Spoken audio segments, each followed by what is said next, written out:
Hello दोस्तों, आज हम कैन की भेंट के विषय में बात करेंगे और जानेंगे कि कैन की भेंट क्यों ग्रहण नहीं की गई, और हम यह भी जानेंगे कि परमेश्वर किस प्रकार की भेंट को पसंद करता है। यह वीडियो शुरू करने से पहले मैं चाहता हूं कि आप इस चैनल को सब्सक्राइब करें। नंबर 1, कैन की भेंट क्यों ग्रहण नहीं की गई। यह सवाल बहुत बार पूछा जाता है कि सभी लोग इसका भिन्न भिन्न जवाब देते हैं। आज हम बड़ी गहराई से सीखेंगे कि कैन की भेंट क्यों ग्रहण नहीं की गई। क्या परमेश्वर शाकाहारी अर्थात शाक पात या फल सब्जियां पसंद नहीं करता, या परमेश्वर मांसाहारी जैसे चिकन या मटन को पसंद करता है?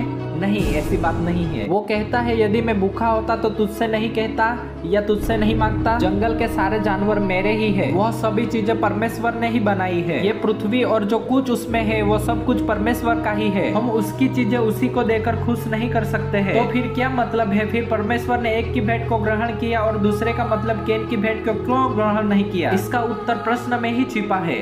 नंबर 2, परमेश्वर ने हाबेल की भेंट को क्यों ग्रहण किया? आप मेरे साथ बाइबल की यह आयत धीरे धीरे पढ़े, आपको जवाब मिल जाएगा। उत्पत्ति 4 और 4 वचन में यहोवा ने हाबिल और उसकी भेंट को ग्रहण किया और कैन को और उसकी भेंट को ग्रहण नहीं किया। तो परमेश्वर ने पहले क्या ग्रहण किया? भेंट को नहीं, पहले हाबेल को ग्रहण किया। इसका मतलब है यदि परमेश्वर को कोई मनुष्य पसंद नहीं तो परमेश्वर उसकी आराधना या उसकी भेंट को भी पसंद नहीं करता। यह भेंट चढ़ाने वाले की नियत और उसके स्वभाव पर निर्भर है। बाइबल कहती है कैन का स्वभाव परमेश्वर को पसंद नहीं था, इसीलिए परमेश्वर ने कैन को ग्रहण नहीं किया, इसीलिए उसकी भेंट को भी ग्रहण नहीं किया। नंबर 3, गरीब विधवा की भेंट की कहानी। हम नए नियम में देखते हैं कि विधवा स्त्री ने मंदिर में 2 दमड़ी चढ़ाई थी और वहाँ पे इसी सभा में बाकी लोगों ने बहुत सारा धन चढ़ाया होगा, लेकिन प्रभु यीशु ने कहा विधवा ने दिल की गहराई से जो कुछ उसके पास था उसे चढ़ाया है। परमेश्वर हमारे मन को देखता है, हमारी भेंट को नहीं। मत्ती 5 और 23 और 24 पद में लिखा है, एक बार प्रभु ने कहा इसलिए यदि तू अपनी भेंट वेदी पर लाए और वहाँ तू स्मरण करे मेरे भाई के मन में मेरी ओर से कुछ विरोध है तो अपनी भेंट वही वेदी के सामने छोड़ दे और जाकर पहले अपने भाई से मेल मिलाप कर तब आकर अपनी भेंट चढ़ा। परमेश्वर ने बाद में कैन से पूछा था यदि तू भला करे तो क्या तेरी भेंट ग्रहण नहीं की जाएगी? इसका अर्थात यह है कि कैन का जीवन भी भला नहीं था, उसके काम परमेश्वर की दृष्टि में भलाई के नहीं थे। आइए अपने आप को जांचे और देखें क्या मेरे काम परमेश्वर की दृष्टि में उसके नजर में भलाई के है या नहीं है। इस कहानी से हम सीखते हैं कि हम जब भी परमेश्वर के पास जाए और अपनी आराधना स्तुति या भेंट चढ़ाए, स्मरण रखे परमेश्वर हमारी भेंट या आराधना का भूखा नहीं है, लेकिन वह हमारे स्वभाव को चाहता है, हमारे जीवन हमारे चरित्रों को पवित्र बनाना चाहता है। परमेश्वर हमारे दिल को देखता है और हमें आशीषित करता है।